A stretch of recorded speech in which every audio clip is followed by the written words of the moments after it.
सोन्याची बेशी, 7 कोटींचं सोनं, गंगेकिनारी शेवटचा सेल्फी, बेपत्ता पत्नी आणि नदीमध्ये तरंगणारा मृतदेह. सहारनपूरच्या सौरभ आणि मोनाची कहाणी तुमचं मन हेलावून टाकेल. प्रामाणिकपणाची किंमत काय असते हा प्रश्न तुमच्या मनात काहूर माजवेल. यूपी मध्ये नेमकं घडलंय काय जाणून घेऊयात. नमस्कार, मी अक्षरा चोरमारे आणि आपण पाहताय लोकमत. सुंदर बायको, 2 लाडकी मुलं आणि दागिन्यांचा चांगला व्यवसाय. यूपीच्या सहारनपूर जिल्ह्यात राहणाऱ्या सौरभ बब्बर या सराफा व्यावसायिकाकडे सगळं काही होतं. धार्मिक स्वभाव असलेल्या सौरभनं श्री साई परिवार समिती नावानं एक संस्था देखील चालवली. गरीब मुलींचं लग्न असो, निराधार आणि अनाथ मुलांचं शिक्षण किंवा वृद्ध आणि आजारी व्यक्तींसाठी मोफत औषधांची व्यवस्था असो, अशा सामाजिक कार्यात सौरभ नेहमीच अग्रेसर असायचा. दर मंगळवारी तो कुटुंबासोबत भंडारा सुद्धा आयोजित करायचा. मग अचानक असं काय झालं की त्यानं सगळं काही सोडून मृत्यूला कवटाळलं, या प्रश्नानं परिसरात हळहळ व्यक्त होते. सौरभ बब्बर आणि त्याची पत्नी मोना यांच्या आत्महत्येच्या बातमीनं लोकांना धक्का बसलाय. तो एवढं मोठं पाऊल उचलेल्यावर कोणाचाही विश्वास बसत नाहीये. झालं काय तर 10 ऑगस्टला सौरभ आणि मोना दुचाकीनं हरिद्वारला पोहोचले.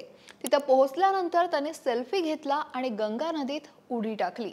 सौरभचा मृतदेह गंगा नदीतून सापडला असला तरी मोनाबाबत अद्याप कोणताही सुगावा लागलेला नाही. त्यांची सुसाईड नोट सुद्धा मिळाली आहे.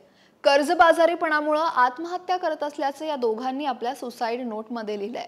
तर दोन्ही मुलांची जबाबदारी आजी आजोबांवर सोपवल्यानंतर सौरभनं आपल्या शेवटच्या पत्रात आपली मालमत्ता देखील मुलांच्या नावावर केली आहे. सौरभ आणि मोनाच्या आत्महत्येचं वृत्त ऐकून प्रत्येकाच्या मनात एकच प्रश्न निर्माण होतोय की त्यांनी असं पाऊल का उचललं.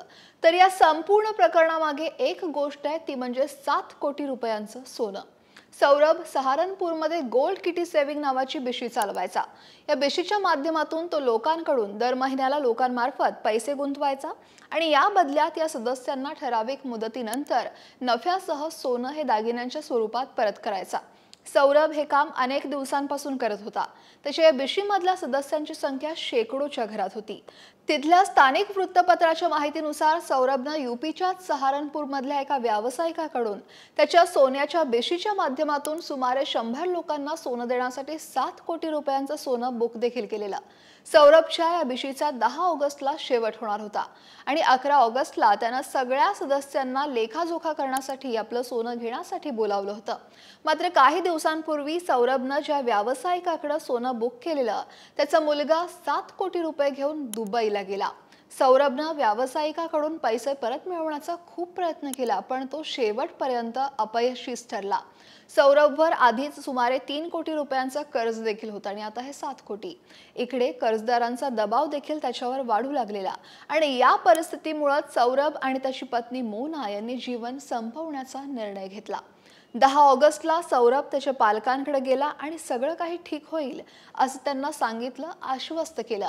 त्यानंतर त्यांनी दुकानाच्या चाव्या नोकराला दिल्या आणि उद्या सकाळी दुकान उघडायचं सांगितलं. तिथून सौरभ आपल्या मुलांसह सासरच्या घरी गेला. मुलांना त्याच्या आजी आजोबांकडे सोडलं आणि मग मोनाला बाईकवर घेऊन तो हरिद्वारला पोहोचला. तिथं त्यांनी एक सेल्फी काढला आणि रात्रीच्या अंधारात दोघांनी एलिफंट ब्रिजवरून हात धरून गंगा नदीत उडी घेतली. घटना लक्षात येताच शोधाशोध सुरू झाली. सौरभचा मृतदेह गंगेत तरंगताना सापडला.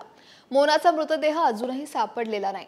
गोड कुटुंब, प्रामाणिक व्यक्ती समाजकार्यात पुढे, पण पैशांच्या बाबतीत फसवणूक झाल्यानं सामाजिक प्रतिमा मलिन होईल म्हणून अगदी टोकाचं पाऊल उचलावं लागलं.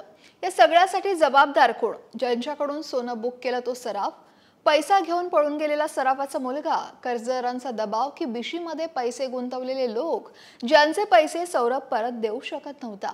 पण या सगळ्यात 2 गोड मुलं अनाथ झाली आहेत. एक छान प्रामाणिक सामाजिक काम करणाऱ्या दाम्पत्यानं जीवन संपवलंय. या घटनेवर तुम्हाला काय वाटतंय? सौरभ समोर काही पर्याय होता? कमेंट नक्की करा आणि लोकमत सबस्क्राईब करायला विसरू नका.